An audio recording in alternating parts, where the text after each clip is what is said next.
Hey, Bill. How are you today?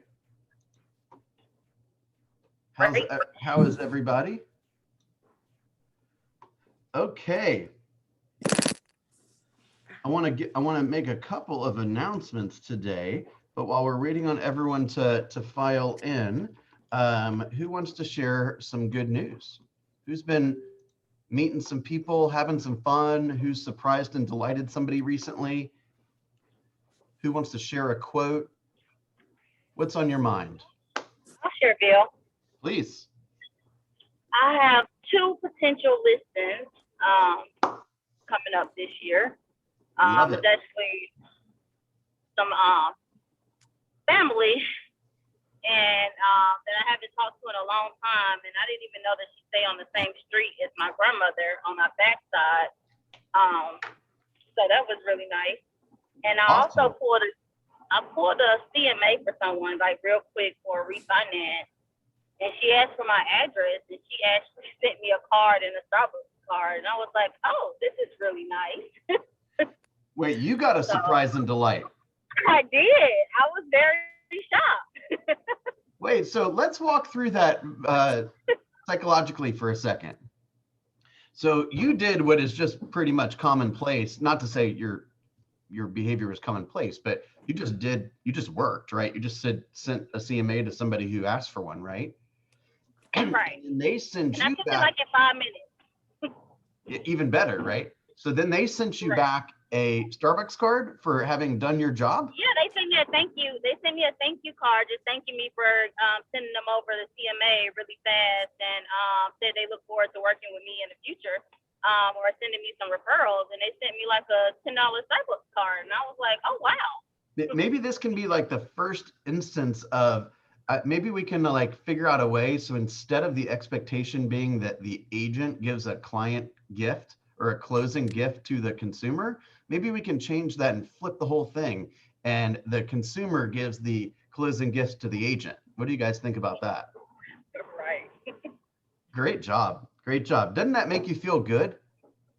Yeah, it really did. I mean, guys, I mean, look, Mark, I don't see you, but I can tell you got a big smile on your face, right? You received something unusual. It made you feel good. So what if you made a commitment, as we spoke about earlier this week, what if you committed in your business to surprise and delight one person a day or more? But let's say one person a day. Can you go a little bit beyond what is expected of you, right? One time a day, and really make somebody feel good. It doesn't have to be a financial gift. It could be a compliment. It could be, helping somebody carry groceries out. I mean, it could be anything, but are you willing to do one thing out of the ordinary one time per day so that you can, I mean, you're going to help people, of course, but more than likely it's going to come back to benefit you. Does that make sense? Yes. Make sense? All right. I did a video yesterday on the pipeline.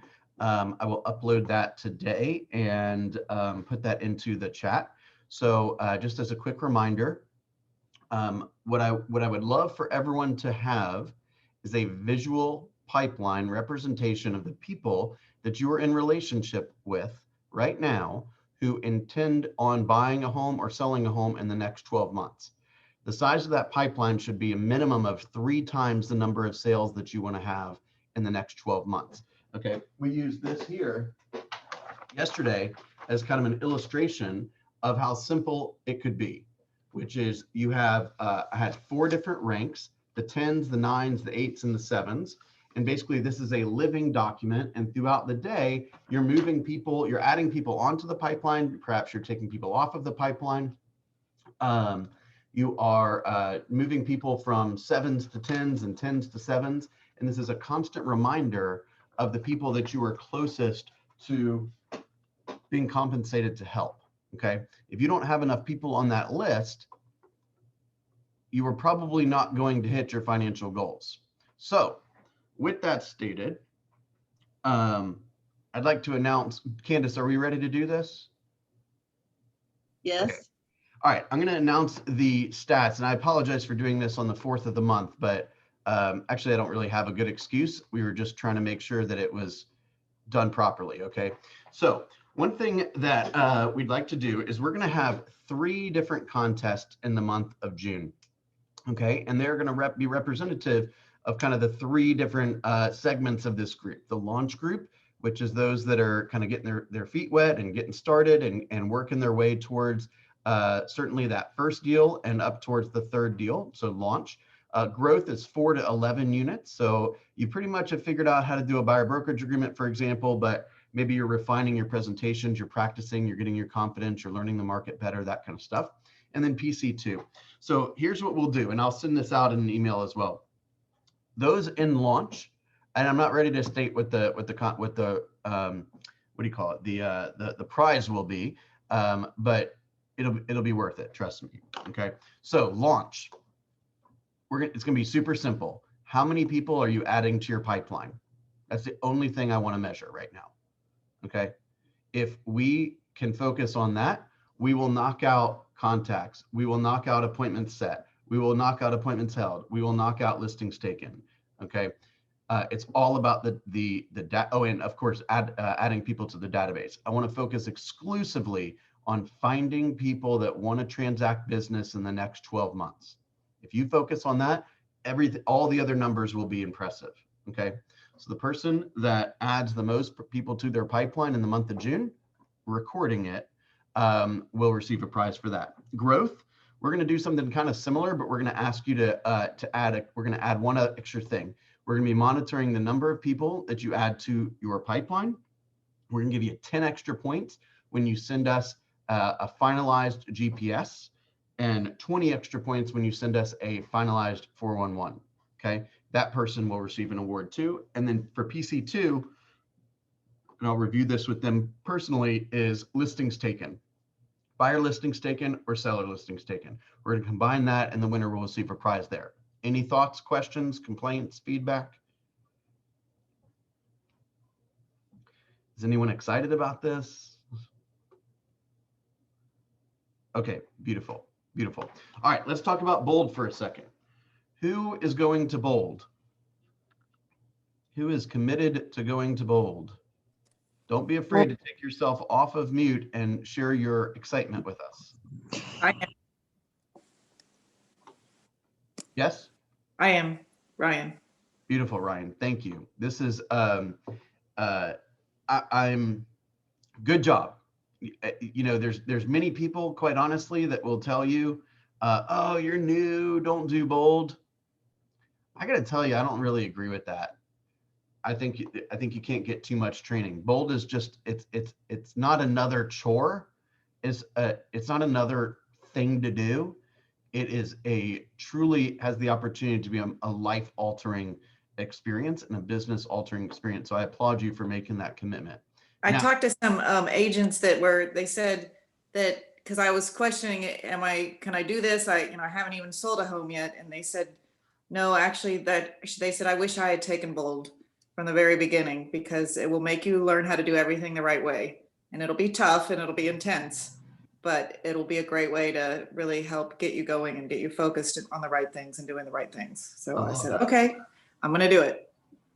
I love that. Thank you for sharing that, Ryan. Congratulations. Hey, Bill, can I ask a question? Sure. For us new agents who may not quite know exactly what bold is it an event? Is it a recurring class? Could you give me a little more insight on that? Yeah. Sorry about that. So it starts next Thursday. Okay. It's from 9 to 12, starting next Thursday for 6 Thursdays in a row. It is called Bold Local, and to be perfectly honest with you, it is a brand new class for this is the first time we've ever, it's been done in Austin a little bit so they can test it, this particular curriculum, but it's not been taught in our metro market yet. Now we've had Bold October, Bold Pivot. I mean, there's been a lot of iterations of it. It's going to focus on learning the skills, presentations, mindset stuff, scripts. It's going to focus on obviously lead generation, lead follow-up, technology. It's just going to be an overall kind of development curriculum that helps you think the way you need to think so you can take the appropriate actions you need to win, right? To hit your goals. So it is 9 to 12, 6 Thursdays in a row. So what does that mean, pop quiz? You're going to need to lead generate at a different time. Okay. Don't tell me in August that, oh, well, I couldn't lead generate at all in June or July because of Bold on Thursdays. That's just flat out not true. You need to find a different time to lead generate so you can keep your business moving. Make sense? Now, when they tested this in Austin, they found that the average agent, and none of you guys are average, did 11 transactions in the 6 weeks. Is there anybody here that is not impressed with that stat? Greta, you're moving to the mute button, aren't you? I did, because you're breaking in and out and I didn't hear the stat. Or can you repeat it one time, please? Sure. 11 units, 11 sales earned within 6 weeks, the 6-week program. Okay. I'm just going to go out on a limb and say there's probably no one on this call that wouldn't have a drastic change to their life and their business if that happened to them. So let me remind you guys, the program is $399. Okay. And when your first closing happens that you earned within the Bold time frame, you'll receive a $100 rebate from the Market Center. When your second closing happens, you'll receive another $100 rebate from the Market Center. Okay, that's the offering for the agents in the Market Center. You pay $400, your first 2 deals, you get $100 back each. So you pay $200 for the program, and that's that. Candace, can I tell them what we're thinking? Yes, please. Okay, so what I'd like to do, or let me rephrase that. What we would like to do is on your third transaction, we will reimburse the other 200. Okay, whether you've enrolled or not already. Okay, so if you're standing on the fence and you're wondering to yourself, is this going to be an appropriate investment?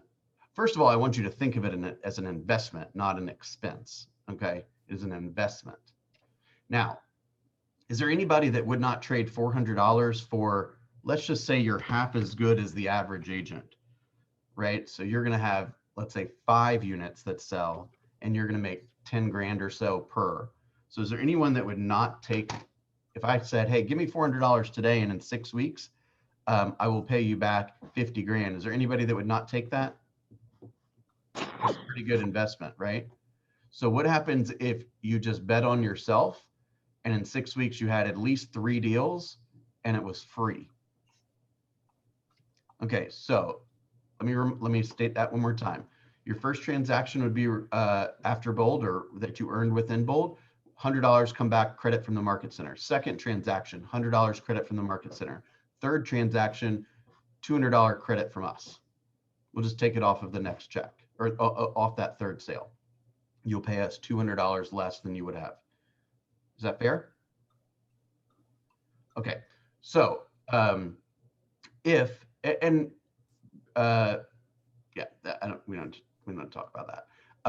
If you're interested in that, or you have some personal questions or private questions, please approach me by WhatsApp and I'll help you with that. Okay. Any thoughts, questions? Thank yous. Okay, for Lady Freeze for everybody, Like that. or is it me? What, Candace? Yeah, you froze for a second there. I don't know if it was just me. But Freezing. Now you just froze. All right, say that again. Yeah. Somebody say something? I can hear you. Okay, Greta, did you say something?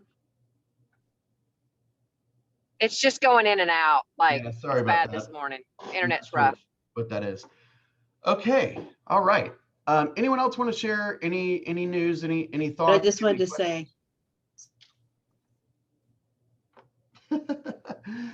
try one more time, Candace.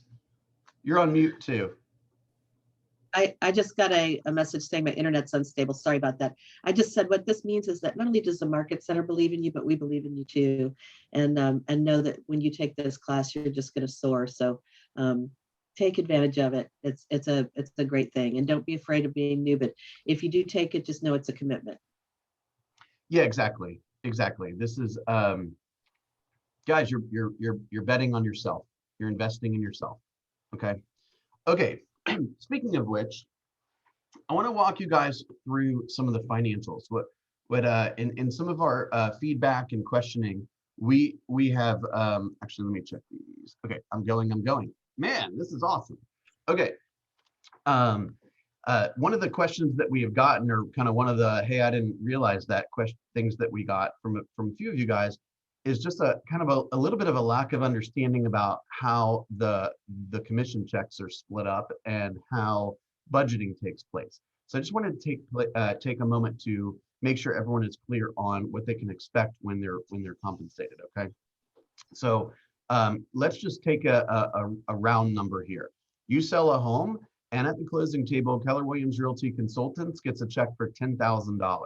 Okay, so you help the seller sell or a buyer buy, and the sales price was about $333,000. Okay, so you have a $10,000 commission check. So first thing that happens is you're going to 10%, so $1,000 will come off of the top. That is sent to the productivity group. Okay, Robert Doyle, who is the director of career development, gets a portion of that. I get a portion of it. Candace gets a portion of it. Okay. Now, so that's off the top. Now we've got that $9,000 left. The $9,000, 30%, if you have not capped, 30% comes off of that number, and that goes to the market center. Okay, broker, market center, same thing. Okay, and that money, like we talked about yesterday, is used to pay the expenses of the market center, right? It is a business in and of itself and relies on your commission splits to provide all the offerings that we have, right? For example, the office space or the staff salary or, coffee or lunches or, bold, scholarships and all these kind of things that we provide for you guys. So that is used to pay the expenses of the office. You pay 6%, 6% of the $9,000 will go to Keller Williams International as a franchise fee, and that is split half to the market, or half to the Southeast region and half to Keller Williams International. And that leaves you with, in this particular scenario, 10,000 times 9% is 9,000, and then you divide that, or you multiply that by 54%. I'm sorry, 64%, right? Yeah, 64%. And that is $5,760. The only other expense that would come out is the FMLS fee. FMLS charges 0.0012 times the sales price, and that is paid to FMLS if the property was in FMLS. The only reason why the property would not be in FMLS is if it was a private sale, and some new construction is not listed in FMLS. Otherwise, it's most likely in FMLS, and you would pay that fee. If you happen to do a designated agency, so let's say I am the buyer's agent and Greta is the listing agent, we're part of the same brokerage, then we actually split the FMLS fee. So there's a slight discount on the FMLS fee if that takes place. Okay. Is everyone kind of clear on that? Okay, so over and over, what happens is you pay the 6% until you pay the $3,000 fiscal year cap. So if you started, let's say, in middle of September, October 1 through the end of the following September is your fiscal year every year, and you will pay that fee until you hit a $3,000 cap. Same thing is happening with the 30% up to a $15,000 cap. Okay, and same thing is happening with the initial 10% up to a $10,000 cap. Okay, so what does that tell us? That tells us what is off-market FMLS fee applies. If it is not an FMLS, there is no fee. There is no FMLS fee. Okay, off-market private sales, if it's not an FMLS, there's no FMLS fee. And for instance, there are agents that work below Highway I-20, and they only use Georgia MLS, and there's no fee.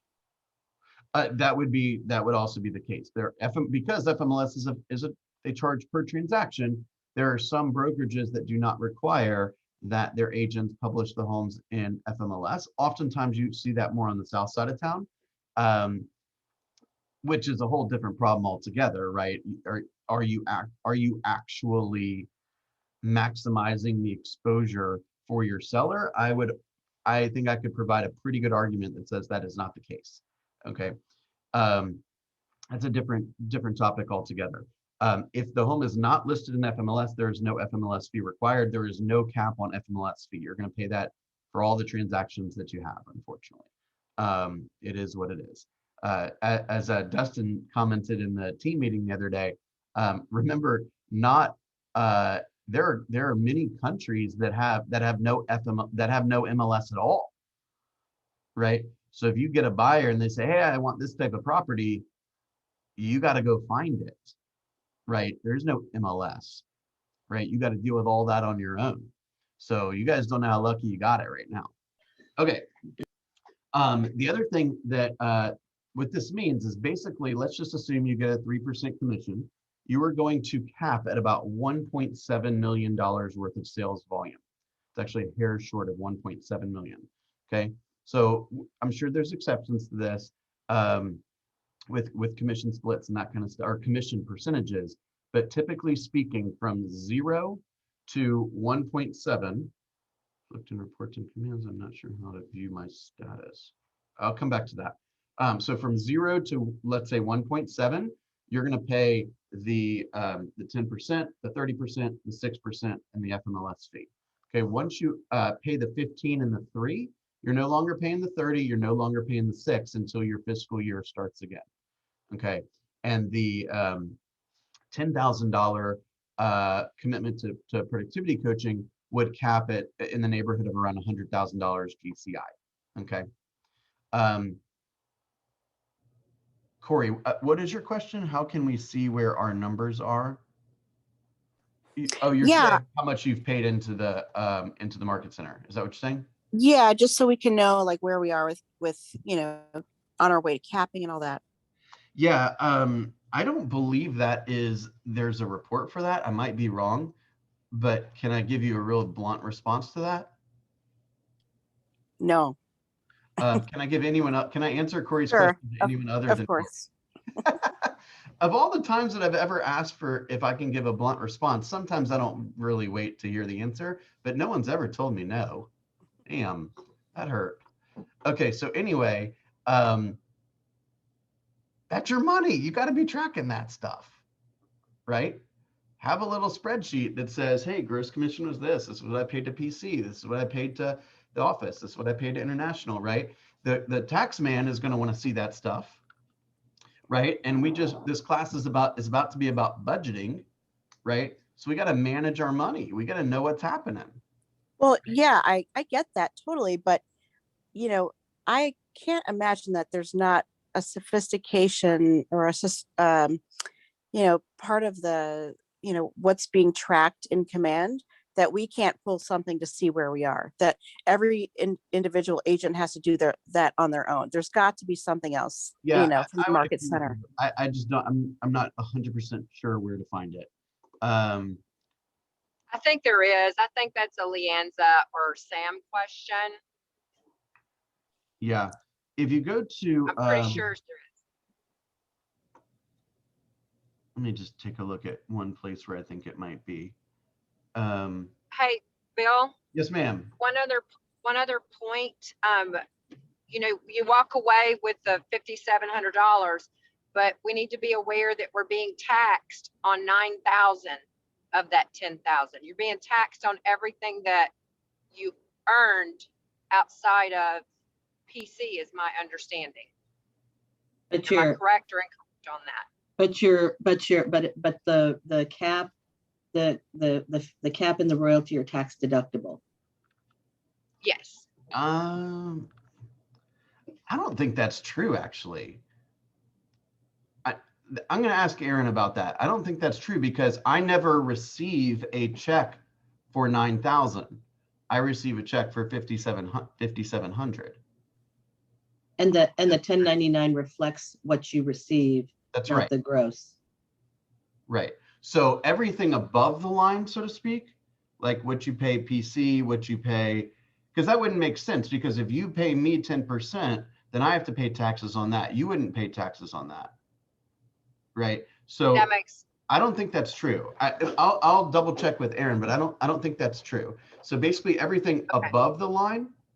So because the initial check is not made out to you, it's made out to Keller Williams, right? So they're going to send all the appropriate money, all the appropriate places, and whatever you receive, that's what your income, that's what the income that you would pay taxes on. I'm sorry, I think I misspoke. I think you're right. With all that, she's right. We're all right. It's deductible, so you're taxed on what you receive. But I think I was in my mind mixing up. We're only the 90% goes towards our cap, because the 10% that goes to PC goes towards PC's cap. Yes, now So that is true. that is a distinction. Yeah. That is So true. So yeah, okay, so what is the equation I'd have to figure out to do that? Because you're technically not, in order for a PC agent to cap, they're going to have 10% more volume, which means that if it's 1.7 million, they have to add 170,000 to that. So a PC agent is going to cap just shy of $1.9 million worth of volume rather than 1.7 million. Good. Thank you for bringing that up. Okay, I don't see the answer to Corey's question. I'm making a note right now in my book to ask Aaron about that. So where do we find company dollar, and where do we find active? Oh, I can show you where to find active gross commission, but I just don't know where the company dollar is. I'll look to find that out. Any other questions on that real fast? Okay, let me show you this doc real fast.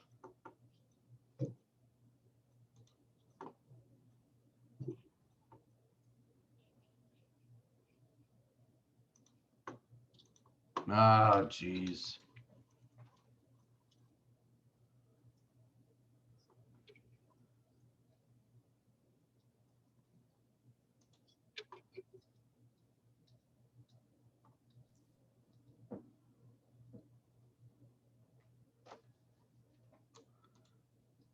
All of my screens are black. What the hell? I need to hit the office up for a new computer. it's the internet. Is that what it is? You guys can vouch for me that it's an appropriate business expense for the group. I posted what Bill was talking about in the chat for those of you who are driving or need visuals. So you can research. Well, it's in the chat here, but I can post it in the WhatsApp too. It's just following exactly what he said. Okay, so if you guys have read The Millionaire Real Estate Agent, you should know that the third model, remember the first model is the lead generation model. I'm sorry, the economic model. The economic model is going to tell you essentially how many appointments you need in order to hit your financial goals, your GCI goals. Okay. The next model is lead generation model. That's essentially where are all these people going to come from, right? What techniques do I want to bring to the marketplace so that I can build my relationships, right? The third model is the budget model.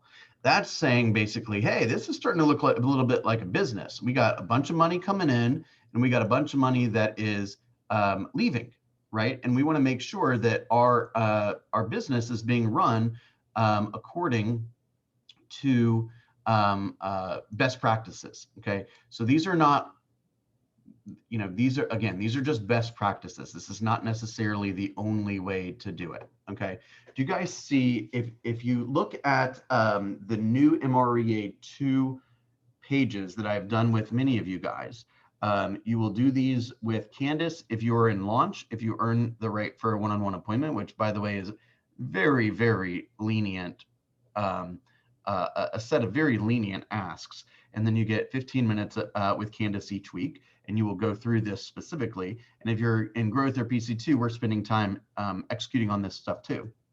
Okay, so if you go to the tab that says budget model, I cleaned this up from your previous version, so it's a little bit easier to review. Okay, now let me try to make this a really simple concept for you. Okay, there is an idea that Keller Williams speaks about called 30-30-40. Does anyone know what that means?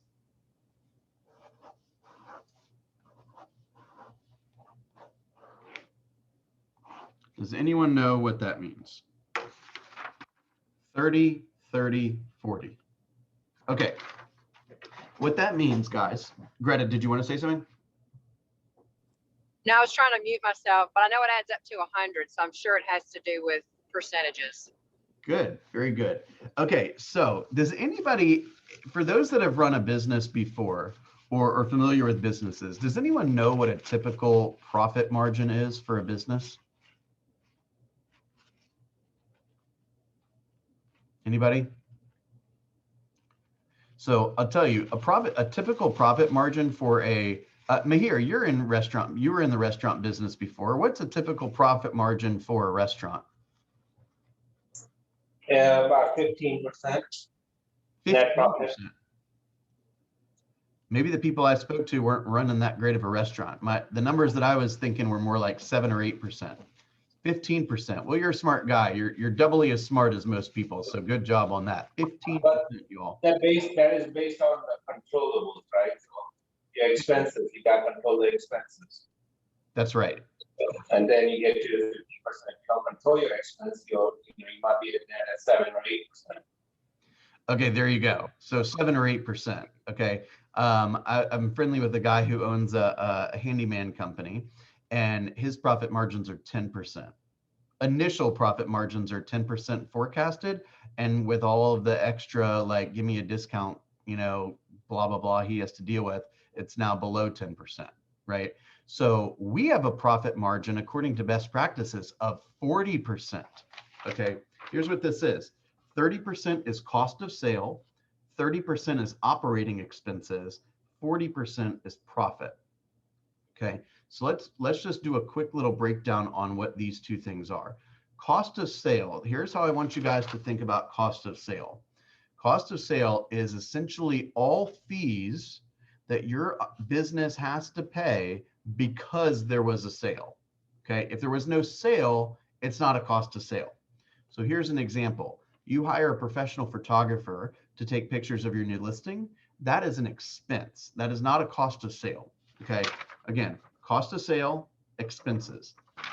Cost of sale would be these are the only things that should be cost of sale for you.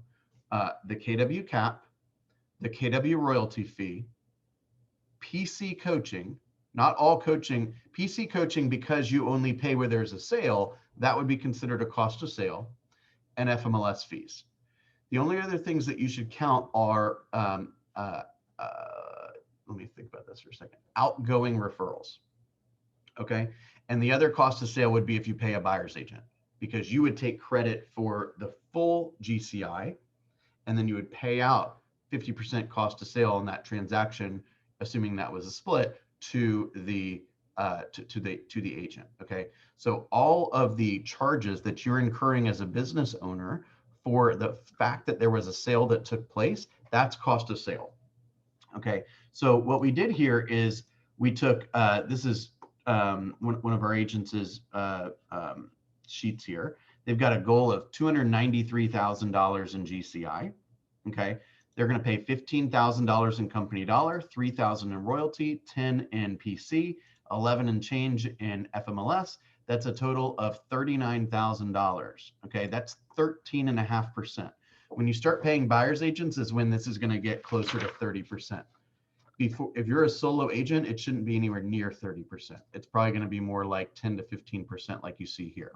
Okay, so we take the cost of sale, that 39,000. This is all pre-calculated, by the way, and it goes right here. Okay, now operating expenses. This is a guide for a $150,000 business. Okay, $150,000 business. So they split it up into a couple of different categories. One is called compensation. Compensation should, according to the best practices, should be 7.8% of your GCI. 5.6% of it is salaries and benefits. 2% of it is professional services. An example of professional services would be something like in certain situations could be, this is why it can get blurred a little bit, because it depends on, are you paying like a salary to somebody who's doing that? Or are you paying a virtual assistant or a one-off, like a per contract deal? But ultimately professional services would be things like a photographer or a stager, or, like if you pay for the house to be cleaned or something like that, right? So that's a total of $22,885, a monthly budget of almost $2,000, right? So you got to ask yourself, are you investing enough money back into your business from your paychecks to keep the thing growing, right? Now, because many of us, we try to spend as little money as possible, and we end up with profit margins that are gigantic, right? However, the number itself isn't that high. You got to reinvest back into yourself and into your people. Okay, so then we talk about lead generation. Lead generation, according to best practices, should be 11.2%. That's split up between listings management and prospecting and marketing. That would be things like, if we didn't give you coal, or if we didn't give you Vulcan 7, or if you wanted to buy a dialer, or if you wanted to, send out mailers or something like that, right? Now, what hopefully goes without saying here, but I'll go ahead and say it anyway, is the only way that you are going to understand what you spend in relationship to what you earn is to track it, right? So as a business owner, what do you think is reasonable to, how often should we be tracking, right? How often should we have a serious conversation with our business and make sure that it's performing the way it needs to perform? I would say this should be done a minimum of once a month. Okay. Once a month, you have a little time on your calendar, you take out your GPS, you take out your 411, you look at your tracking results, you check your credit card statement, you see what kind of money was spent, you see what kind of return on investment it's having. Okay. If you're not tracking the return on your investment, I mean, that's secondary, but if you're not tracking how much you're spending or the return on the investment, then you don't know if it's profitable or not, right? So you should be tracking all of your closings and where the deal came from. Did it come from a pay-per-click? Did it come from an open house? Did it come from a sphere? Whatever, right? And then you have some other fees that they encourage you to budget for, like occupancy. Occupancy would be like if you rented an office at the office. Education and coaching, things like paying for Bold, going to family reunion, that kind of stuff. Supplies and office expenses, communication and tech, automobile and insurance. So I'm not giving you CPA advice or accounting advice, but all of this stuff should be tax deductible, which means you need to keep track of it all. Okay. So the question I've got for you guys is, show me the signs. What's the evidence that you are a legitimate business, right? That you are behaving like both a business owner and the worker. What are you guys hearing?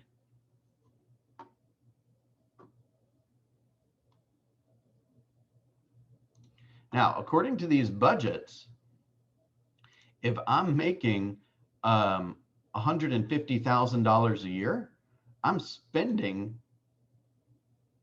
is that right? C25 divided by 12.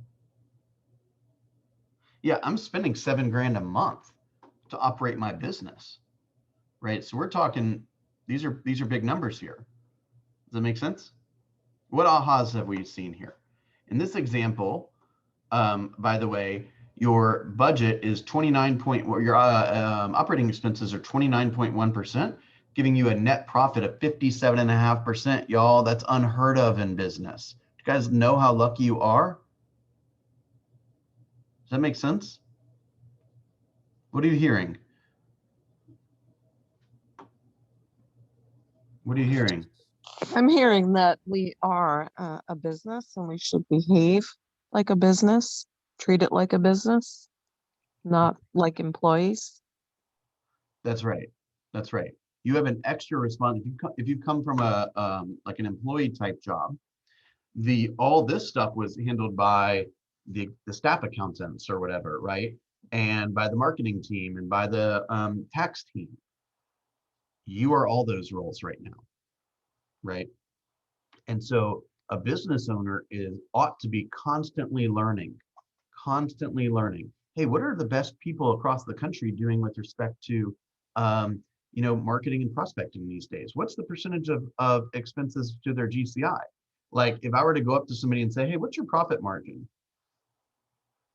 And they stumble all over themselves, I'm not all that impressed, right? It's not impressive. You need to act like a business owner. If you treat it like a hobby, guys, it will pay you like a hobby.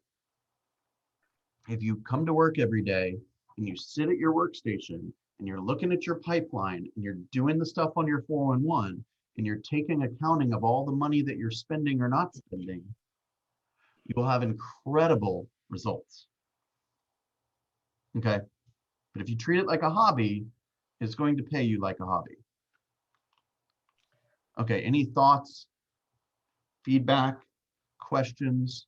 I have a quick question. Just you seem to be the king of spreadsheets, and I was actually a couple weeks ago I was trying to find a good like spreadsheet to sort of keep track of expenses. And it seems to be a lot you can pay for. You could get Quicken, or you can do all these other things. But I didn't know if you had one that's like a good way to, or you could create one. But do you have something that you recommend to keep track of all that? Because I was trying to figure out how the best way to do that and to keep track and to manage it, and I never really found one. I do. Okay. I just created it, as you probably would have guessed. And I can share that with you guys, no problem.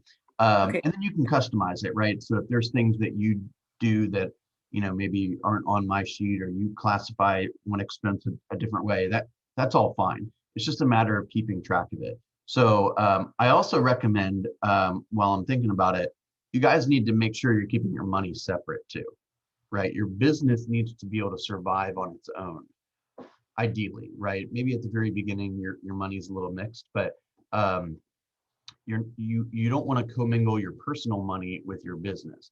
Your business should be the receiver of the income, and then you should be theoretically paying yourself a salary for your living expenses, right? Your personal investments, and you put a certain amount of money away for taxes, and you pay your quarterlies and all that.